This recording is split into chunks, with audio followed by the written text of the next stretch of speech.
A lot of people ask me why I moved to Dublin, so I thought I would summarise it here. So when I was about 14, you're wondering what I'm going to say, I waitressed at quite a few private parties, and one of the funnest ones, you guessed it, was full of Irish guests. You can also guess that the booze ran out very quickly, and I thought they seemed like great crack. And I used to joke around when I was little. I was like, oh, I'll take a sabbatical and move to Dublin and find a nice Irish husband. But I hadn't really thought about it too much since then. Obviously, I was kind of joking, kind of. Who doesn't want an Irish accent in their day 24/7? It's like a sleep story on repeat of the best kind. So I was a lawyer in London just over 12 years ago, and I wanted a career change. And just as I was leaving law, I went on a last-minute ski trip, and I fell in love with a man who rented me my skis, much to my mum's delight.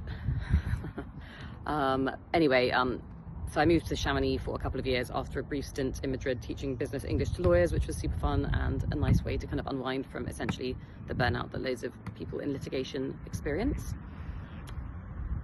I could justify going to Chamonix in my head because it kind of linked with some major values around stability. Like I wanted to be developing my own business, so that was when I was growing my coaching business and blogging and writing a lot. So I felt a real sense of growth and learning and development, but I'd also wanted to be fluent in French, which I did at uni, and I knew I wasn't too far off that.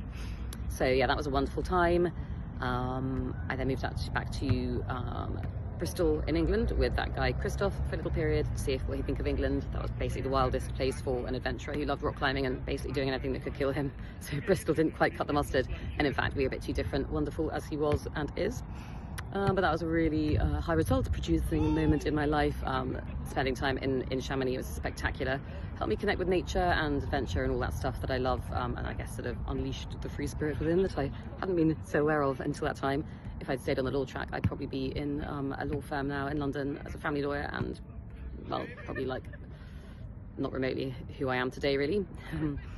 Anyhow, so Christoph and I were ultimately too different. I took a job in London, and that was great because it kind of built up my sort of coaching experience, etc. I was doing freelance work for some law schools and developing my own business and workshops and stuff. That was great. Then I went on you've guessed it, another last-minute trip to San Francisco with my very fun ex-housemate Alexander Bradford, #HS. I thought that sounds like a great idea. I'd always wanted to go to Portland, Oregon as well. So I was like, yeah, I'll do that as well. Anyway, you can guess what happened. Went on a date, so I did some company in a bar one night and met a nice American who I dated for 4.5 years, long distance. Great in many ways. Let's just say there are a lot of learnings as well. And after that, I had a very clear idea. That was the beauty of all that exploration. Same with all of us for careers, love, etc. You learn a lot about what you like and don't like, about what you need and don't need, etc.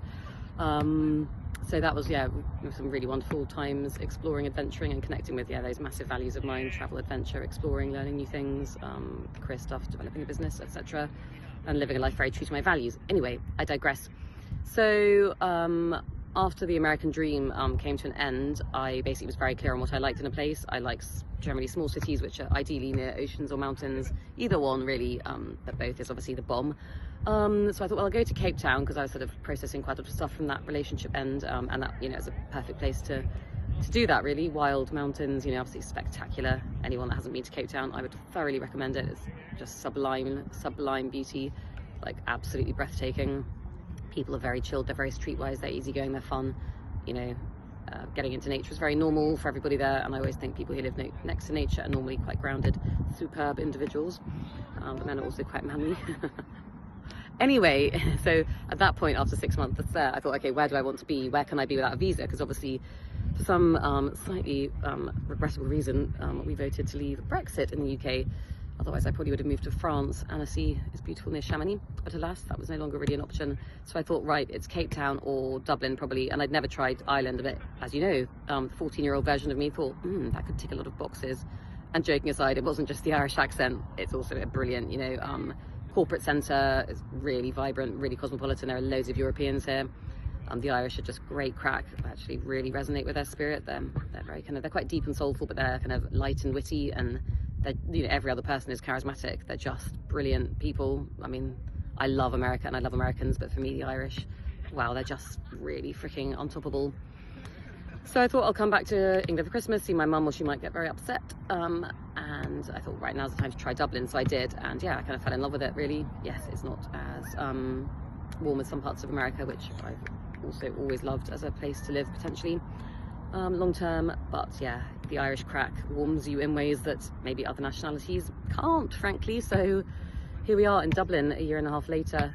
Yeah, it's a wonderful place. Obviously we all think about, you know, Dublin as being great fun and, you know, full of Guinness and partying, and it is. Like, Dublin is full of joy and laughter. It's just the most wonderful smaller city and steeped in history with, you know, Trinity and all sorts of other beautiful places, and beautiful, you know, live music everywhere.